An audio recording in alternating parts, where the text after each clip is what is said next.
மருமகளா வந்ததுக்கு எங்க வீட்டுல எல்லா வேலையும் நான் தான்.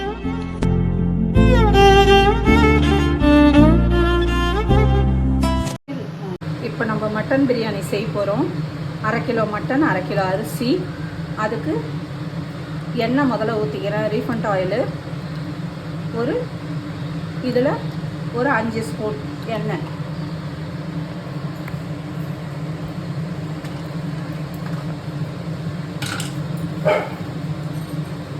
எண்ணெய் சூடானதும் இந்த பட்டை, கிராம்பு, லவங்கம், மராட்டி மொக்கு, பிரியாணி இலை இதை போட்டுடணும்.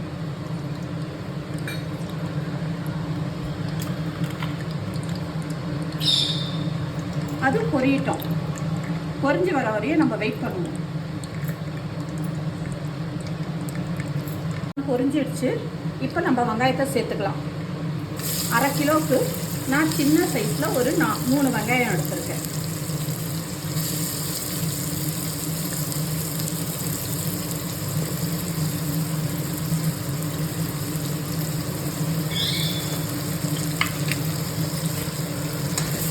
இது வதங்கிறதுக்கு நம்ம டைம் கொடுக்கும். இந்த வெங்காயம் நல்லா கோல்டன் ப்ரௌனாக ஆகணும். ஒரு 10 மினிட்ஸ் வதங்கணும். இது அதுக்கு நம்ம டைம் கொடுக்கணும். இப்போ வெங்காயம் இந்த அளவுக்கு வதங்கின பின்னாடி கொத்தமல்லி,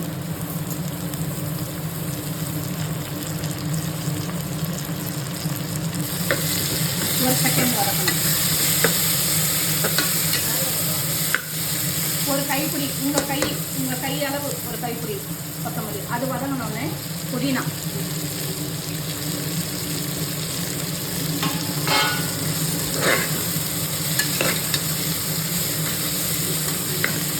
அதுவும் வதங்கட்டும்.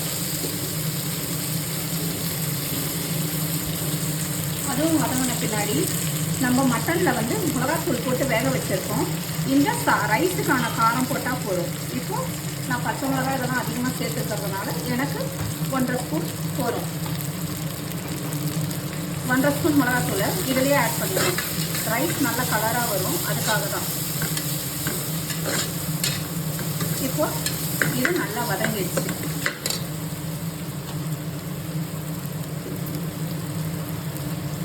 ஜிஞ்சர் கார்லிக் பேஸ்ட்டு இப்போது நம்ம போடணும்.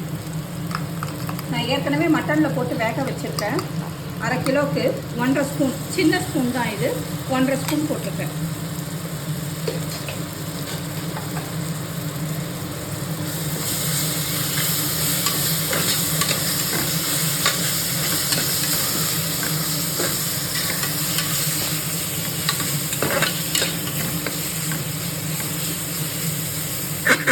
அடியில் பிடிக்காமல் நல்லா வதக்கி விடணும்.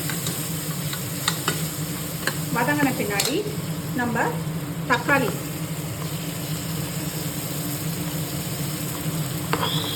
சேர்த்துக்கணும். அது கூடவே பச்சை மிளகாவும். இப்போ நான் 1/2 கிலோவுக்கு 6 பச்சை மிளகாய் போட்டிருக்கேன். நாங்கள் காரம் கொஞ்சம் ஜாஸ்தியாக சாப்பிடுவோம், அதனால் 6 பச்சை மிளகாய் போட்டிருக்கேன். உங்களுக்கு தேவையான காரத்துக்கு ஏற்ற மாதிரி நார்மலாகவே 1 கிலோவுக்கு 6 பச்சை மிளகாய் தான் போடுவாங்க. எங்களுக்கு அந்த காரம் செட் ஆகாது. நாங்கள் காரம் அதிகமாக போடுவோம், அதனால் 1/2 கிலோவுக்கு 6 பச்சை மிளகாய் போட்டிருக்கேன். இது வதங்கணும். இப்போ மட்டனில் நான் உப்பு சேர்த்து வேக வச்சுருக்கேன். இப்போ ரைஸுக்கும் இந்த கிரேவிக்கான உப்பை நான் போட போகிறேன்.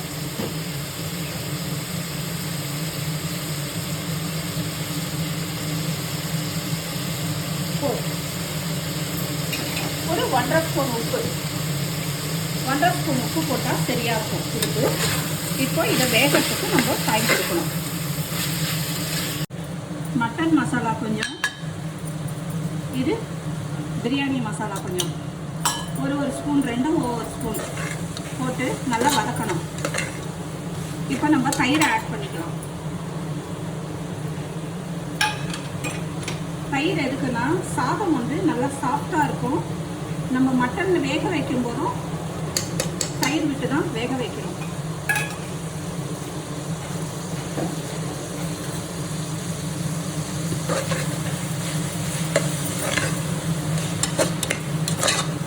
இது வதங்கட்டும். மட்டன் நான் எப்படி வேக வச்சேன்றத நான் உங்களுக்கு காமிக்கிறேன் வாங்க. இது மட்டன் 1/2 கிலோ மட்டன் நான் வந்து தண்ணி ஒரு சின்ன இந்த கிண்ணம் அளவு தண்ணி தான் நான் ஊற்றினேன். அதுலேருந்தே தண்ணி வந்துடுச்சு. தயிர், மட்டனுக்கு தேவையான உப்பு, மஞ்சள் பொடி, வெறும் மிளகாய் பொடி, இஞ்சி பூண்டு பேஸ்ட்டு இதெல்லாம் ஆட் பண்ணி நல்லா பெசரிட்டு சும்மா ஒரு கரண்டி, அதாவது இந்த ஒரு கரண்டி தண்ணி இதில் ஊற்றி நல்லா 5 விசில் விட்டேன். மட்டன் வந்து நல்லா இந்த மாதிரி வெந்து வரணும். தெரியுதுங்களா? இந்த மாதிரி வெந்திருக்கணும். இப்போ பிரியாணிக்கு இது போடும்போது மட்டன் குழையாது, நல்லாயிருக்கும், சாப்பிட்றதுக்கும் செண்டாக நல்லாயிருக்கும். இந்த தக்காளி, வெங்காயம் போட்ட மசாலாஸு, இந்த பச்சை மிளகாய் எல்லாமே வதங்கி இருக்குது. இந்த டைமில் நம்ம மட்டனை இதில் சேர்த்துக்குவோம். 1/2 கிலோ மட்டன் நம்ம இதில் சேர்த்துக்கலாம்.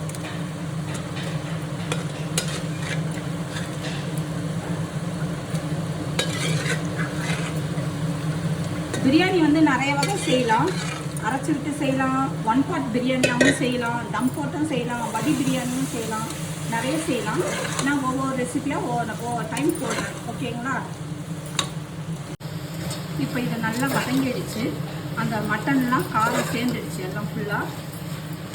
இப்போ நம்ம தண்ணி அளந்து ஊற்றிக்கணும். நான் 1/2 கிலோ மட்டனுக்கு 1/2 கிலோ அரிசி போட்டிருக்கேன்.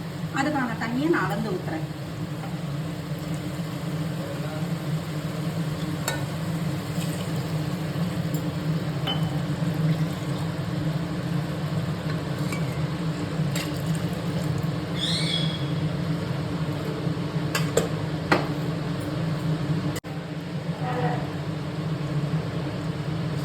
நான் 1 கிளாஸ் அரிசிக்கு 1.5 கிளாஸ் தண்ணி தான் ஊற்றுவேன். இப்போ இதில் வந்து நான் 2 கிளாஸ் அரிசி போட்டிருக்கேன். இது 1/2 கிலோ. தண்ணி கொதிக்கும் போது நம்ம உப்பு காரம் எல்லாம் செக் பண்ணிக்கலாம்.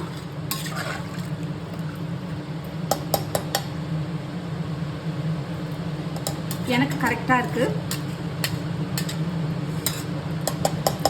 எப்பவுமே இந்த தண்ணியில் வந்து உப்பு கொஞ்சம் கரிக்கிற மாதிரி இருக்கணும். அப்போ தான் ரைஸ் போடும்போது ஈவனாக இருக்கும், ரைஸ்லேயும் அது சேர்ந்து ஈவனாக இருக்கும். ஓகேங்களா? இப்போ எனக்கு அந்த பதம் கரெக்டாக இருக்குது. ஓகேன்னு எனக்கு தோணிடுச்சு. இப்போ நல்லா தண்ணி கொதிக்கட்டும். இப்போ நல்லா கொதிக்குது. இந்த டைமில் நம்ம அரிசியை சேர்த்துக்கலாம். தண்ணி வடித்து அரிசியை சேர்க்கணும். நான் இது வந்து 1/2 மணி நேரத்துக்கு முன்னாடி ஊற வச்ச அரிசி.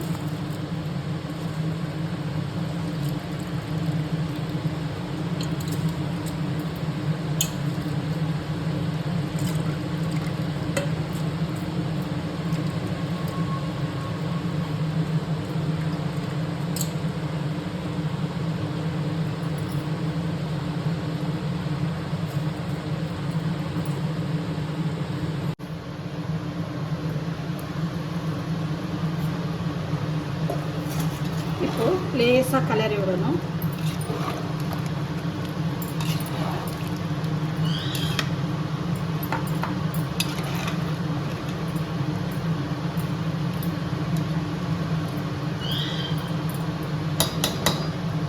நல்லா இது கொதிக்கிட்டோம். மூடி வச்சிருவோம். எல்லாம் வதங்கின பின்னாடி இப்போ நம்ம தம் போட போகிறோம். எல்லாரும் தோசைக்கல் அந்த மாதிரிலாம் வச்சு போடுவீங்க. ஆனால் நான் அந்த மாதிரி போட மாட்டேன். வெயிட் தூக்கி மேலே வச்சிருவேன்.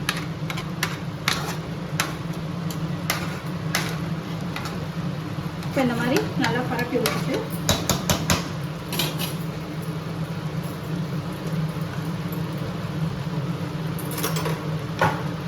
ஒரு ஸ்பூன் நெய். நான் ஃபஸ்ட்டு நெய் சேர்க்கலை, இப்போ தான் சேர்க்குறேன். அதனால் ஒரு ஸ்பூன் நெய் விட்டுட்டு நம்ம தம் போட்டுக்கலாம். கரெக்டாக 20 நிமிஷம்.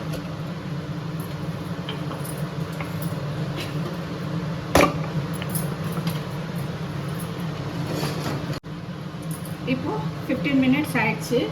நம்ம தண்ணியெல்லாம் இறுகி தம் உடஞ்சிடுச்சுன்னு பார்க்கலாம். ஓகே. இப்போ எப்போவுமே நடுவில் சாதம் இது பண்ணக்கூடாது, சைட்லேருந்து தான் போடணும். பாருங்கள், ஒரு துளி தண்ணி கூட இல்லை. பிரியாணி ரெடி ஆயிடுச்சு. ஓகேவா? பிரியாணி ரெடி ஆயிடுச்சு. வாங்க எல்லாரும் சாப்பிடலாம். இது என்னோட ஸ்டைல் பிரியாணி. நீங்கள் செய்து சாப்பிட்டு பார்த்துட்டு சொல்லுங்கள், எப்படி இருக்குன்னு கமெண்ட்டில் சொல்லுங்கள். நான் இப்படி தான் பண்ணுவேன். இதில் நான் எந்த ஒரு ஆர்டிஃபிஷியல் மசாலாவும் நான் சேர்க்கலை. இது எல்லாமே என்னுடைய மசாலாஸ் மட்டும்தான், நான் வீட்டில் யூஸ் பண்ணுற மசாலாங்க மட்டும்தான். அவ்வளோதான்.